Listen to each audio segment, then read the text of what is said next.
A Contraluz, el podcast. Presentamos la serie Huellas de Tinta.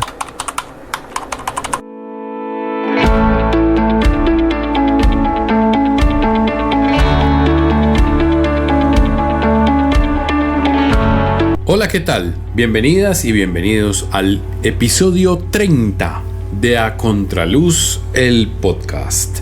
Hoy vamos a continuar conversando con la docente, promotora de lectura y escritora Gabriela Parra, en una conversación bien parchada que tuvimos con ella, y hoy nos va a contar de todo ese proceso de haberse ganado la beca Estímulos a la Creación de la Secretaría de Cultura del Distrito, pero también nos va a seguir hablando de esa experiencia de su vida en las bibliotecas, de los retos de escritura, bueno, en fin, de muchas cosas nos va a hablar Gaby hoy en este episodio 30 de A Contraluz. Así que muy bienvenidas, muy bienvenidos al podcast A Contraluz en la serie Huellas de Tinta.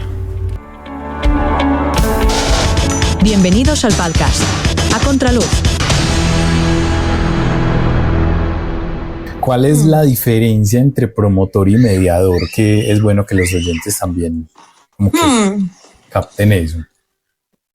Es fuera del sueldo. Es una bobada administrativa, y es que el promotor da línea en la biblioteca, ¿cierto? Es como acompaña más conceptual y técnicamente los procesos. El promotor se encarga de toda la trazabilidad, pues como de que todo esté en orden, sí, del tema administrativo, de los informes, de rendir cuentas. El mediador puede ser un sujeto que es más operativo, ¿cierto? No es tan administrativo ni tan técnico, es más operativo. O sea que el mediador está más en contacto con la gente, pues, por decirlo así. Igual hay muchos promotores que se involucran en lo operativo y eso está súper bien, porque pues uno no puede administrar algo que no conoce. Pero los mediadores muchas veces son los que asumen mucho más el papel de estar en territorio, en lugar. Eso también depende de la biblioteca, porque por ejemplo en Santa Cruz el promotor está solo, es decir, ahí no hay un mediador de lectura, solo hay un promotor, entonces usted hace el papel de todo. Es como usted es todo en la vida. Sí. Bueno, empecemos a hablar, ya metámonos al tema del libro, pero entonces, ¿cuál fue el detonante para tomar la decisión? Bueno, me voy a presentar, ahorita nos hablaste del psicoanálisis y el periodista Guillermo Cardona en el prólogo del libro lo menciona, que digamos que el libro fue pues producto de un psicoanálisis. ¿Cómo fue la cosa? O sea, ¿cómo llegas a eso? Bueno, es una historia muy charra. Yo estaba muy mal, Mauro, muy mal. En 2021 yo estaba muy mal. ¿Por qué? No sé. Estaba muy triste. Y decidí ir al psicoanalista porque me dijeron, ve, vos que estás como tan mal, ¿por qué no vas al psicoanalista? Y yo como, pues bueno, está bien, en ese momento tenía la capacidad económica para hacerlo, ya no. Te lo podías permitir, ya no. Marica, pues, pero es que, Mauro, es muy costoso, o sea, yo de verdad, no, pues en esto entonces ya no. En el tiempo no tenía tantas responsabilidades. Y dije como, bueno, está bien, vamos al psicoanalista. Y yo iba donde una señora que se llamaba Gloria. Y Gloria comenzó a preguntarme demasiadas cosas que yo no sabía cómo empalabrar. Entonces yo comencé, lo que pasa es que ellos lo ponen a hablar a uno y uno se equivoca y ahí en esas fallas del lenguaje es donde ellos encuentran el inconsciente. Entonces yo, por ejemplo, dije una vez cuando yo era niño y Sandra dijo niño o niña. Uy. Y yo colapsé mentalmente, yo ¿cómo así? Yo me equivoqué. ¿Yo por qué dije niño? Y entonces me dijo, no, eso no es una equivocación. Y de esa pregunta sale uno de los poemas del poemario. El de 12, creo que es de 2 en 2. ¿Cómo es que se llama? No? Sí, de 2 en 2. Sí, no sé. Ya me olvidaron los nombres del poemario. Creo, sí, pero eso coincidió con que yo en ese momento tenía un novio, Juan José, ¿cierto? Juan José Giraldo. Y Juanjo sí leía mucha poesía y escribía mucha poesía. Pero en ese momento, en ese 2021, él estaba haciendo el reto de escribir un cuento diario, como un microcuento diario. Entonces él estaba más enfocado en la narrativa, que él igual escribe una poesía preciosa, me parece que es un gran poeta. Y él me leía poesía en las noches, entonces yo me quedaba dormida. Y yo comencé a tener como estos flashazos de escucharlo y pararme a escribir algo. Y Juanjo me decía como conservarlo, o sea, eso está bien, hágale, jálele, estire un poco más. Entonces comencé a jalarle con los referentes que él me había dado, estaba como muy metida ahí en la poesía, en que él también pues me ejercitaba, bueno, que esa es otra, Juanjo y yo éramos muy ñoños, pues yo creo que todavía somos ñoños, solo que por separado. Pero en la pandemia nos pusimos la tarea de, con un diccionario de figuras retóricas, todas las noches sentarnos a escribir una figura retórica. Bueno, entonces, sí, no, es muy bueno. Y nos pusimos otro, del cual también salió un cuento que escribí para un libro de cuentos que tengo por ahí en concurso, que estoy esperando que me digan algo. Nos pusimos una vez un reto y era escribir una misma premisa con el estilo de diferentes autores. Entonces, Juanjo y yo éramos muy juiciosos con la escritura, o sea, como de retarnos mutuamente por escribir. Entonces, el psicoanalista más esto, surgen unos 4 poemas del poemario, pero Juanjo y yo nos separamos y yo me pongo en la tarea como, bueno, ya hay 4 poemas, no volví a la psicoanalista, y voy a hacer una lista de las cosas que yo de verdad quiero escribir en este momento. Entonces una lista como de cosas que yo necesitaba decir y comencé a trabajar en cada una de las cosas de esa lista, en escribir un poema, pero no es que la gente cree que es escribir y ya quedó, no, es reescritura. Yo reescribí, en estos días encontré una libreta que solo tiene versiones de un poema. O sea, una libreta completa tiene todas las versiones de uno de los poemas del poemario, del primero. Y dije, yo cambió mucho, pero fue porque volvía y a veces quedaba igual, pero era como ejercitar la mano y volver a escribirlo y pelearle. Y entonces hago la lista y tengo 15 poemas.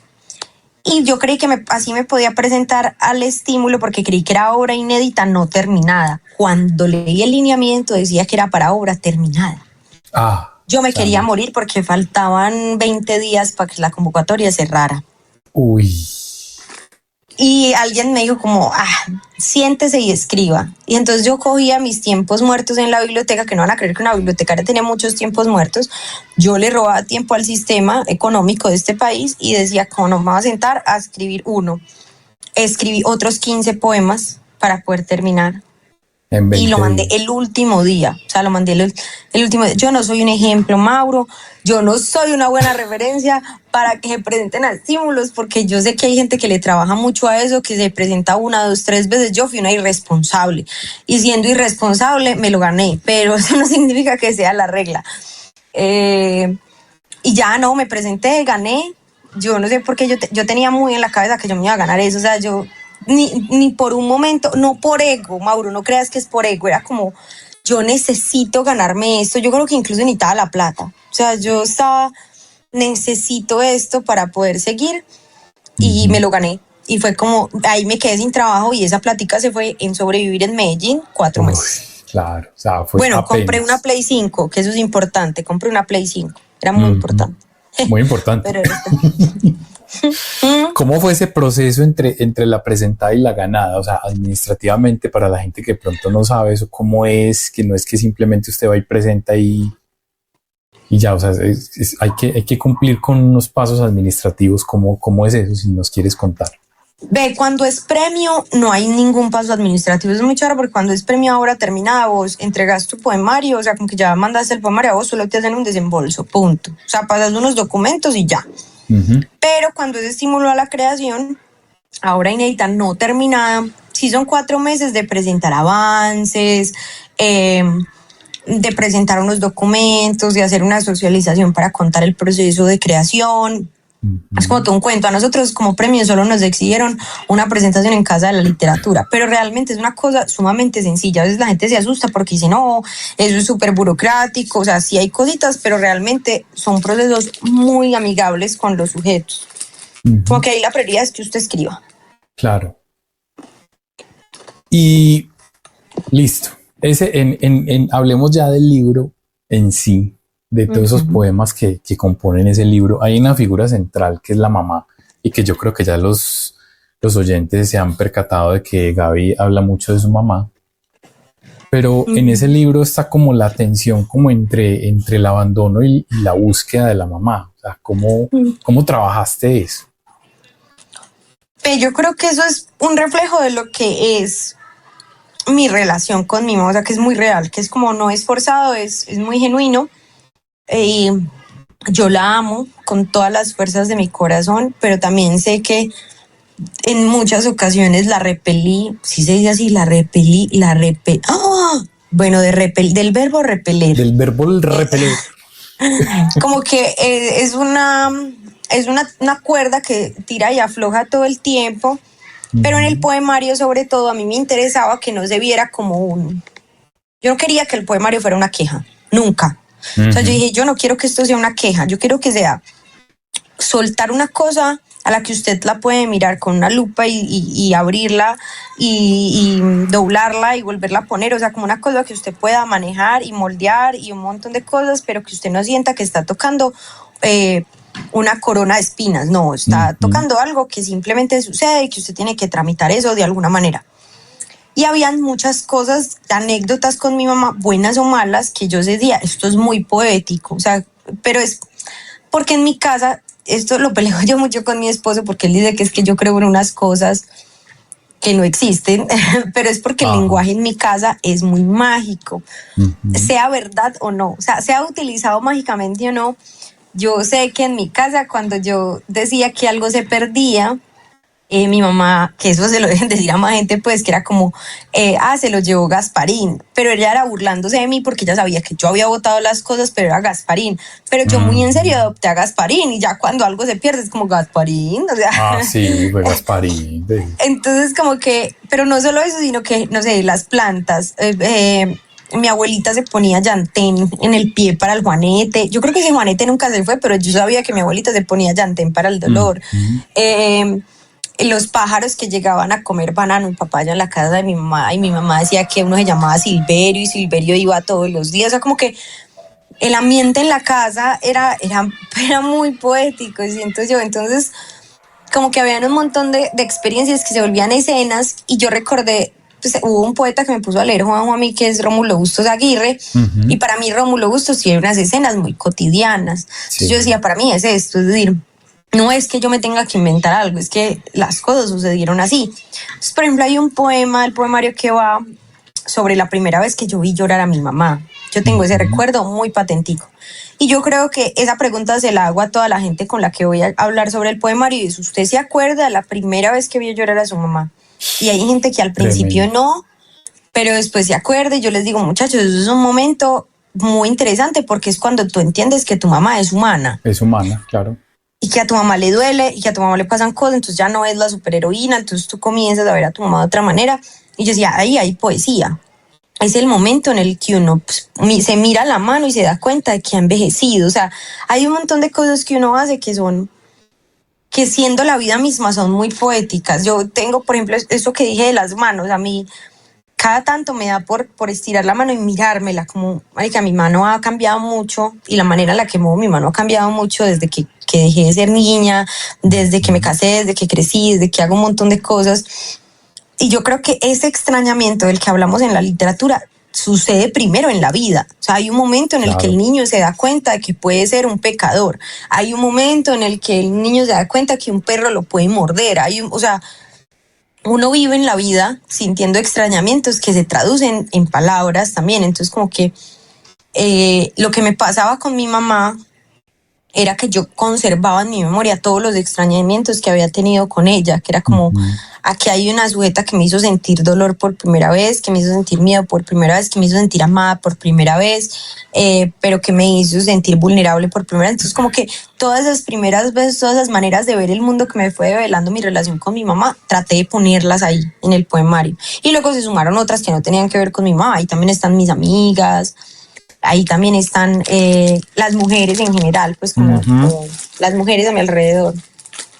Y a eso iba. Hay otro elemento en el poemario muy interesante y es el tema de la propuesta o no de una maternidad asumida o de donde se toma la decisión de no la voy a asumir, ¿cierto? O sea, es simplemente cómo es vivir la vida siendo mujer sin hijos de manera voluntaria, ¿cierto? O sea, también es otro tema ahí interesante. Cool. Que yo, o sea, con esto de ser una mujer sin recuerdo, hace poco Samantha Schweblin salió a dar como una entrevista, o yo creo que esa entrevista es vieja y la vi en Instagram, que hablaba como de lo duro que había sido para ella escribir Distancia de Rescate y que después todo el mundo le preguntara, pero tú eres mamá. No soy mamá. No puedes hablar de la maternidad. Es como un lugar velado sí.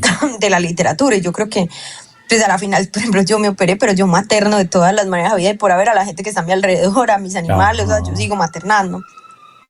Pero el operarse, yo recuerdo que para mí era muy charro desde el lugar de la anunciación, porque yo repetí muchas veces ese año que me operé que lo iba a contar como un acontecimiento feliz, porque si una mujer contaba que estaba embarazada y lo contaba con felicidad y hacía su baby shower, porque yo no podía contar con mucha felicidad que había tomado la decisión contraria de no estar embarazada. Exacto. Que a la final las dos son una decisión, son una manera de existir en el mundo y que a mí me parece que hay que celebrarlas las dos, ¿cierto? Celebrar la libertad y la autonomía sobre nuestros cuerpos.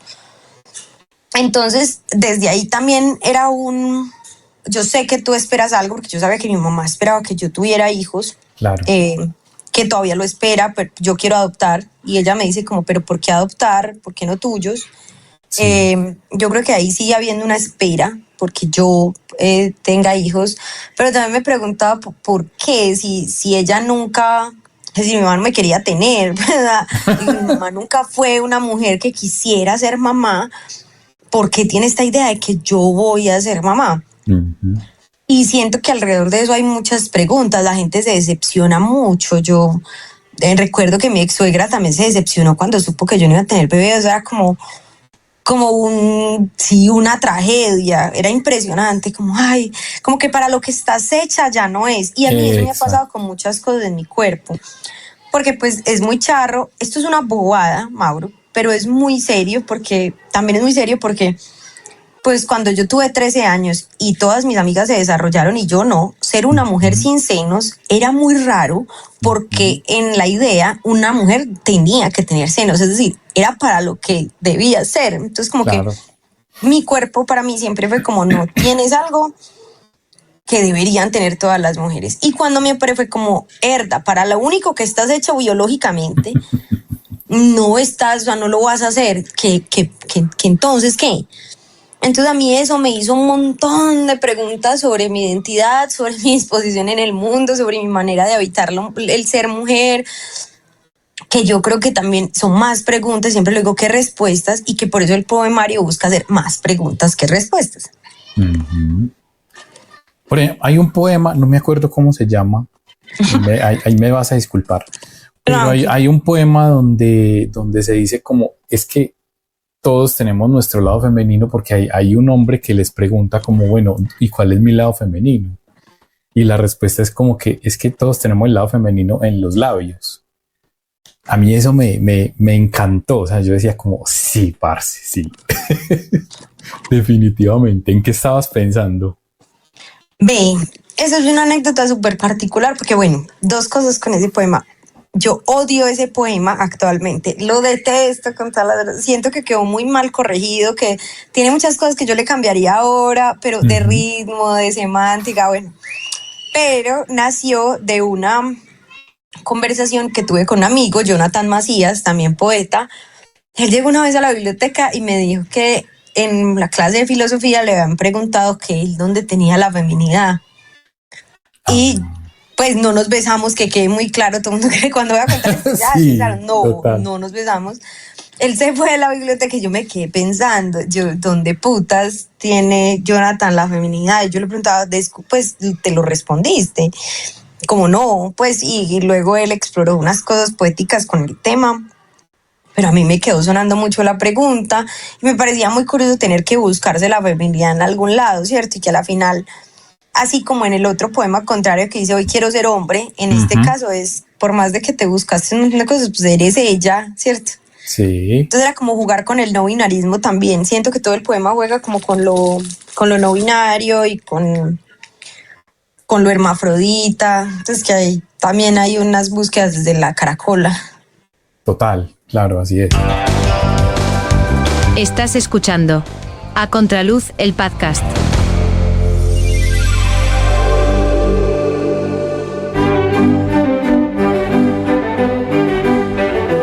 En nuestra serie Huellas de Tinta, seguimos hablando de libros y literatura con nuestros invitados. Esto es A Contraluz, el podcast.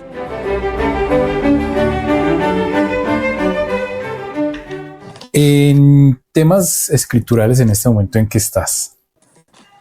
¿Cómo? ¿Cuáles son tus proyectos en este momento en temas de escritura? Bueno, el año pasado terminé de escribir un libro de cuentos. Fue muy doloroso, o sea, fue muy duro acabarlo. Fueron recoger algunos cuentos que ya tenía por ahí que tenían como una idea en común, pero luego se convirtió en un reto formal y estructural. Yo quería plantear unos cuentos que fueran unos juegos muy específicos con el lenguaje y eso implicó mucho trabajo de reescritura.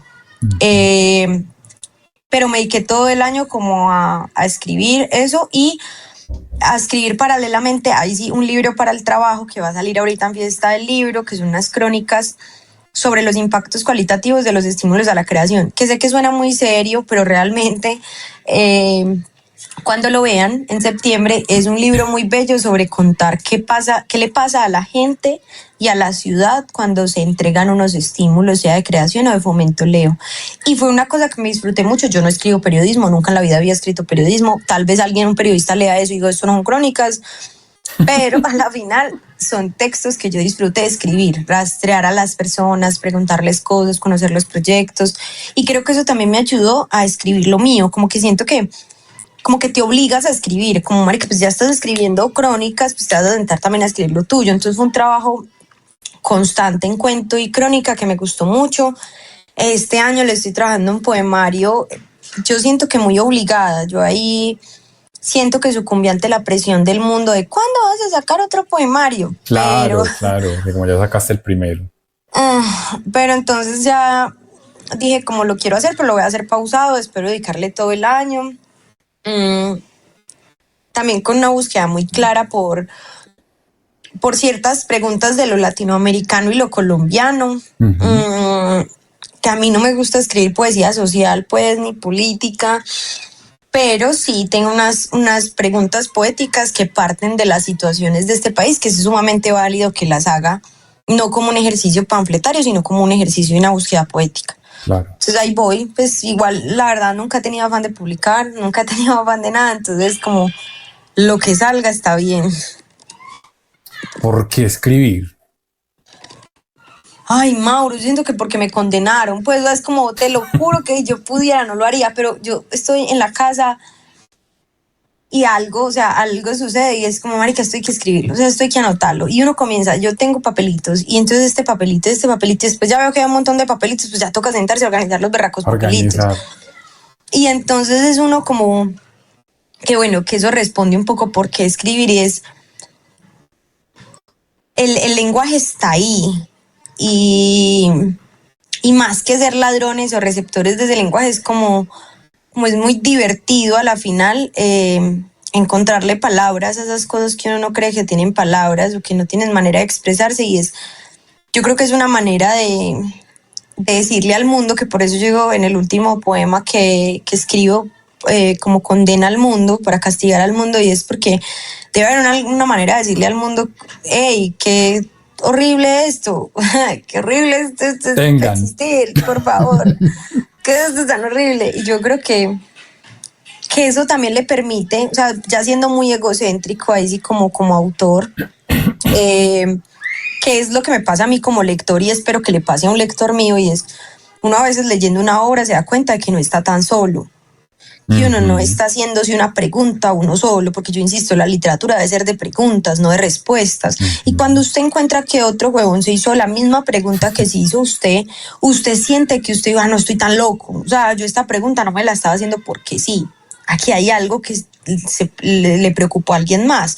Entonces digo, si yo logré escribir esto y alguien al otro lado de la ciudad dice, pucha, yo también me pregunté esto sobre mí, mi mamá, parce, ya es ganancia. Es como, sí. hay un lugar de la comunicación que no es directa, porque a mí tampoco es que me guste mucho la gente y no me gusta mucho hablar con la gente y no sé, quizás así pues yo la más amiguera del mundo, pero hay alguien al otro lado que está leyendo mi poemario y dijo, ve, a mí también me pasó esto, y eso es sumamente válido y es muy bello.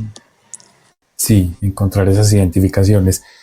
¿Y qué piensas hoy en día de todas estas herramientas modernas a las que puede acceder cualquier profesional, y entendiendo al escritor como un profesional de lo que hace, herramientas de la inteligencia artificial? O sea, ¿qué crees que eso para el escritor, cómo conversa?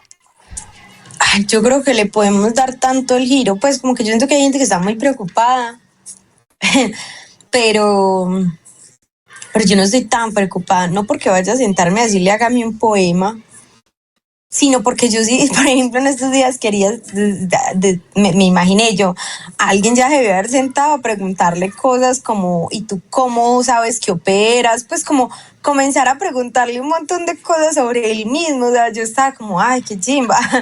¿Y por qué no comenzar a jugar con el cómo? Pues yo creo que, bueno, hay una preocupación mía y es por las formas en las que se organiza el lenguaje en una obra literaria. Entonces yo creo que la existencia de la inteligencia artificial nos abrió otro espectro de formas para escribir, no porque uno le pida que escriba, sino me refiero a forma con, uno puede escribir, te lo decía en clase, uno puede escribir Caperucita Roja en versión tesis, versión programa de radio, versión obra de teatro, versión instrucciones, versión tabla nutricional. O sea, uno podría hacer de Caperucita Roja como fábula cualquier cosa en términos de forma y estructura.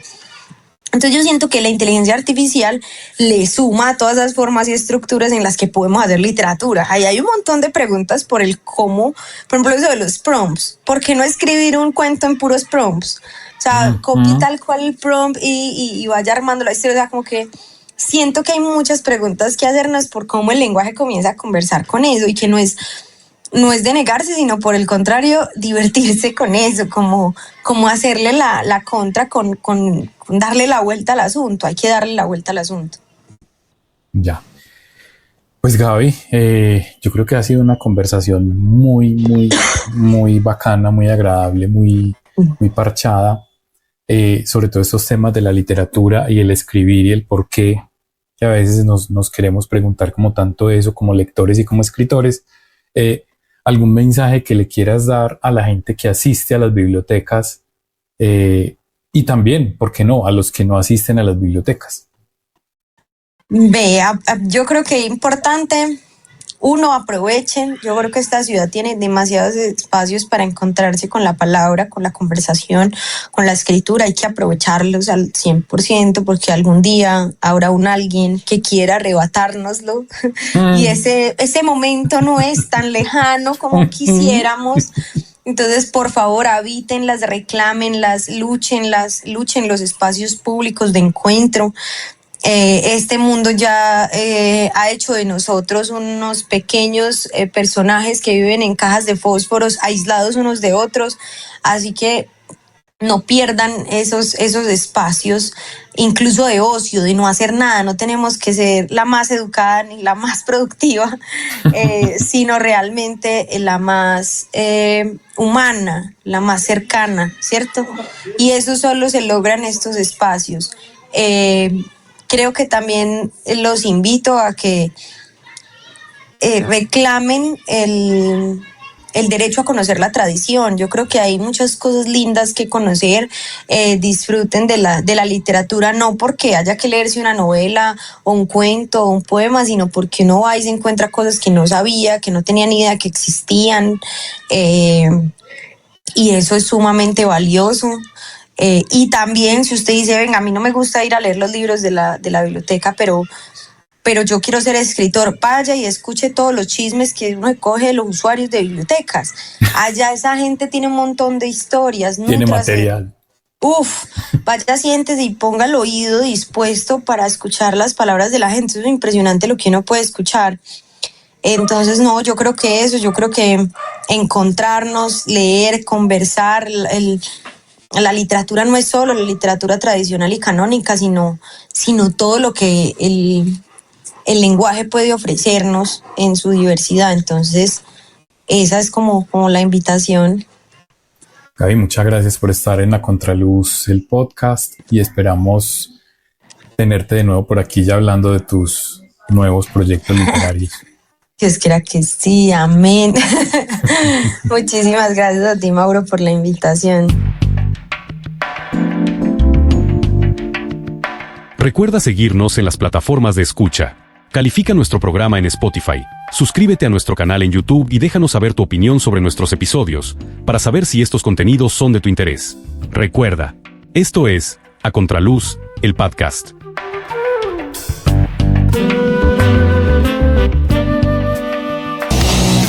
Si te gusta el rock, visita y escucha www.lazonagrisrock.com con todos los sonidos y las épocas del rock. Te presentamos nuestra sección ¿Sabías qué? Una píldora de conocimiento al final de nuestro espacio.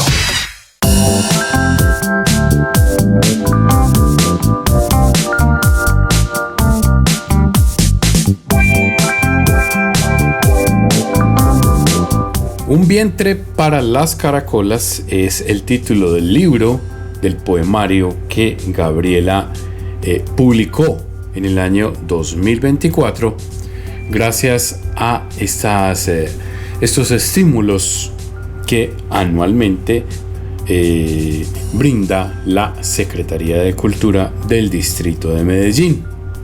Invitamos a todas y a todos los oyentes a que consigan el poemario de Gabriela. Está en las bibliotecas, también en algunas librerías, y disfruten estos sentimientos, estos poemas que Gabriela nos quiso compartir, esas cosas que ella como mujer, como poeta, como docente nos quiso transmitir. Y hablando de eso, pues un par de poemas nos va a compartir Gabriela en nuestra sección ¿Sabías qué? De su propia voz. Aquí están dos poemas de Un vientre para las caracolas en el podcast A Contraluz.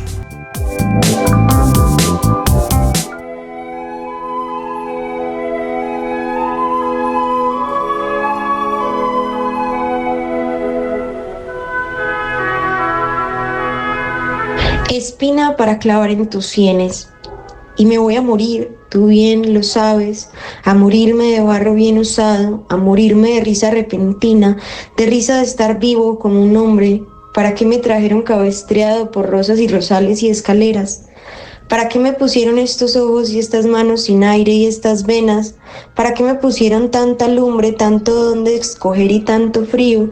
Me dan risa este día y esta hora y esta rosa en su tiesto y este muro que me grita su yedra y su volumen. Me da risa la tierra, mis dos piernas, las ganas de morirme en que me pudro. El aire que respiro me da pena, pena de coliflor, risa de nada.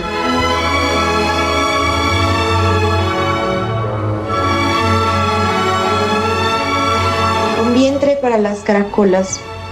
Yo le digo a mamá, los niños no tienen ganas de nacer ni nosotras de decirles que no nazcan. ¿En qué partos anda la vida? Quisiéramos donar nuestro vientre a las caracolas para poblar el Marte semejante.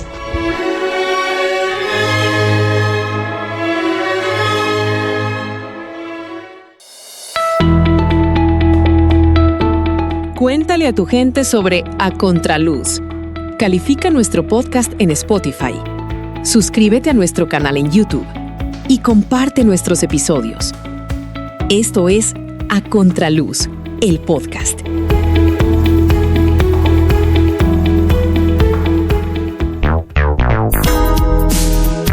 Estás escuchando A Contraluz, el podcast.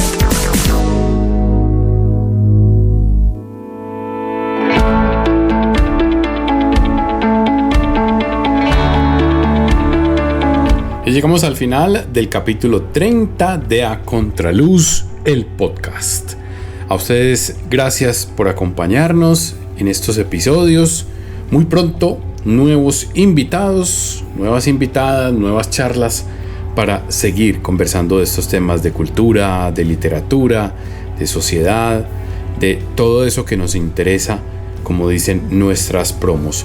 Síganos en las plataformas Spotify, YouTube y Apple Podcast. En YouTube los invito a que se suscriban al canal, en Spotify a que sigan el programa para que les notifique siempre que haya un nuevo episodio, y también pueden calificar el programa ahí en Spotify para que el algoritmo se apiade de nosotros y se lo recomiende a más gente que quizá le interese.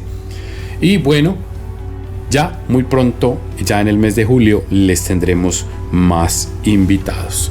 Gracias, sigan con nosotros. Permiso. A Contraluz, el podcast.